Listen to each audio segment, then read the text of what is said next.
SUCI communist सहित तमाम वामपंथी पार्टी और विभिन्न संगठनों के लोगों के द्वारा यहाँ पर इस कांटी में एनएच को जाम किया गया है। जैसा कि आप जानते हैं, केंद्र की मोदी सरकार ने भारत में 3 किसान विरोधी काला कानून लाए हैं, जिसके खिलाफ आज पूरे देश भर में 250 किसान संगठनों के आह्वान पर आज पूरे देश में भारत बंद को सफल कराया जा रहा है और आज भारत बंद सफल भी है। इस बंद में हमारी छात्र संगठन एआईडीएसओ, युवा संगठन डीवाईओ, महिला संगठन एमएसएस सहित तमाम संगठनों ने पूरे देश भर में बंद को समर्थन किया है और रोड पर उतरा है।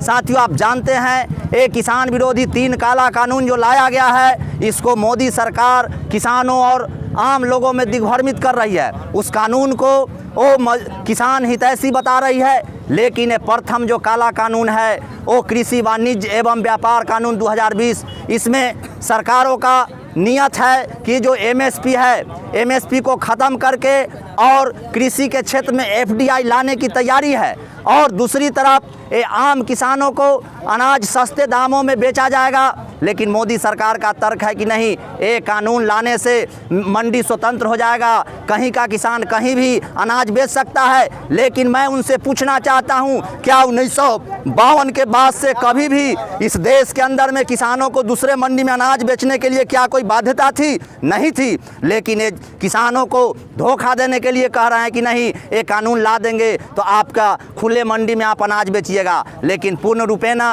ये खेती के निजीकरण के लिए ही पहला कानून है। दूसरा कानून जो आप जानते हैं, ये कृषि व्यापार एवं कृषि सेवाओं पर करार कानून। इसमें क्या है कि किसानों जब खेती शुरू करेंगे, खेती करने के पहले ही किसानों के साथ एग्रीमेंट होगा, उनको खाद बीज कीटनाशक दिया जाएगा और अनाज का रेट भी तय कर लिया जाएगा।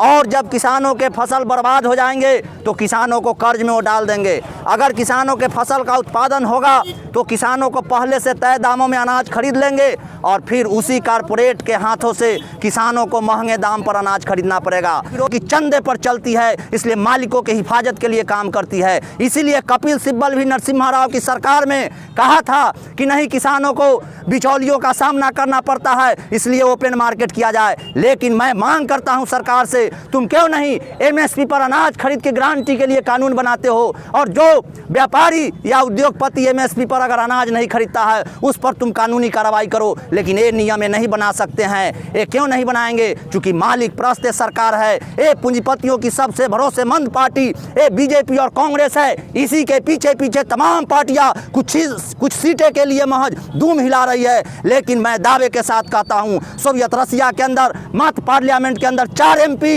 लेकिन लेनिन के नेतृत्व में क्रांति हुआ। कैसे हुआ? जब एक एक किसान और मजदूरों को समझाने का काम किया। हमारी पार्टी सहित तमाम वामपंथी पार्टी कोशिश कर रही है, जिस दिन एक एक किसान मजदूरों को हम समझा लेंगे उस दिन पार्लियामेंट्री सिस्टम और चुनाव के भरोसे नहीं रहेगी, एक क्रांति होगा। आज किसान विभिन्न पार्टियों से उब करके स्वतंत्र और 250 किसान संगठनों को एकजुट करके आंदोलन कर रही है। उसमें हमारी पार्टी का भी किसान संगठन ऑल इंडिया किसान खेत मजदूर संगठन है, जो सोशल मीडिया के माध्यम से, अखबार के माध्यम से देख रहे हैं। एक कॉमरेड सतवान जो ऑल इंडिया किसान खेत मजदूर संगठन के वो जनरल सेक्रेटरी है, वो आप जानते हैं उस लड़ाई में जो एक महिला है अमित बंगा जो महिला है, आप मीडिया के लोग हैं, आप जानते हैं नंदीग्राम की और सिंगूर की लड़ाई में ये टाटा और अंबानी और सरकार को पीछे धकेलने का काम वही महिला को नेतृत्व करके की थी। वो तमाम बुद्धिजीवियों, प्रेमियों से और न्याय संगत आंदोलन में विश्वास रखने वाले लोगों से अपील करते हैं कि इस लड़ाई को लगातारिता में जारी रखे। मैं लाल बाबू राय, एसयूसीआई कम्युनिस्ट प्रखंड सचिव कांटी।